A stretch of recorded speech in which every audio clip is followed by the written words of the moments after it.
দেখ তো বাবু, এই মেয়েটা তোর পছন্দ হয় কিনা। এসব তুমি কি বলছো বাবা? ও আমাদের কাজের মেয়ে মালতী, আর তুমি ওর সাথে আমাকে বিয়ে করতে বলছো? আরে কাজের মেয়ে তো অসুবিধা কোথায়? আর মালতী তো সব কাজই করতে পারে। ঘর মোছা, ঘর ঝাড় দেওয়া, বাসন মাজা, ও তো সব কাজই করতে পারে। তাছাড়া তোর কত খেয়াল রাখে তুই দেখেছিস?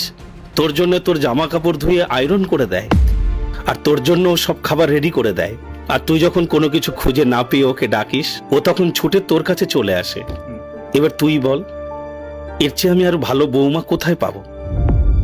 আর তাছাড়া পুরোহিত তোদের দুজনের কুষ্টি মিলিয়েও দেখেছে, তোরা দুজন দুজনের জন্য বলেছে খুবই পারফেক্ট। ওর মতো তুই আর কোথাও ভালো মেয়ে পাবি না। ওর মধ্যে তোর বউ হওয়ার সব গুণ আছে। বাবা, তোমার মাথাটা ঠিক আছে তো? তুমি একটা কাজের মেয়েকে আমাকে বিয়ে করতে বলছো? তুমি একবারের জন্য ভাবলে না যে আশেপাশের লোকজন যদি জানতে পারে তাহলে কি বলবে? আমি একজন ওয়েল সেটেল ছেলে হয়ে একটা কাজের মেয়েকে বিয়ে করব?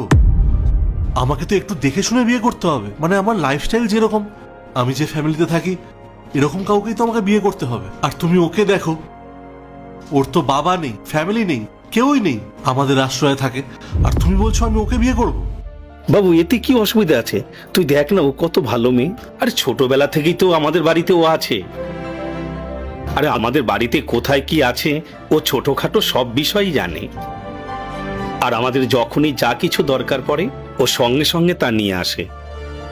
আমাদের কত খেয়াল রাখে, আর তোরও কত খেয়াল রাখে। আমার মনে হয় বাবু, এইরকম মেয়ে তুই কোথাও খুঁজে পাবি না। আচ্ছা তুই দাঁড়া, আমি তোর পিসির সাথে কথা বলছি। ও বলেছিল ও বউ দেখতে আসবে। দাঁড়াও, আমি দিদির সাথে কথা বলছি। জানি না তোমার আজ কি হয়েছে, যা পারছো তাই বলে যাচ্ছ। আমাকে নাকি এখন একটা কাজের মেয়েকে বিয়ে করতে হবে। খেতে জানে এখন আর কোনো কাজ নেই। তাতে কি হয়েছে? আর তুই তো নিজেই আমাকে বলেছিলি তোর এমন একটা মেয়ে দরকার যে কাজের মেয়ের মতন তোর সবকিছু দেখাশোনা করবে। আচ্ছা ভাই, বল তো তুই এবার বিয়েটা কবে করছিস? বল বাবা, এখন তো তোর দিদিও তোর বিয়ের কথা বলছে। তোর কেমন মেয়ে চাই তুই বল। মেয়ে? আমি এমন একজন মেয়েকে বিয়ে করব যে বাড়ির সমস্ত কাজ পারবে।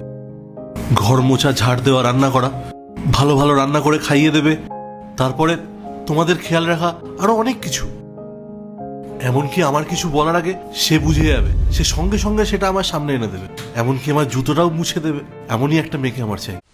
পার্ট 2 দেখতে সাবস্ক্রাইব করো ভেলকু 78M।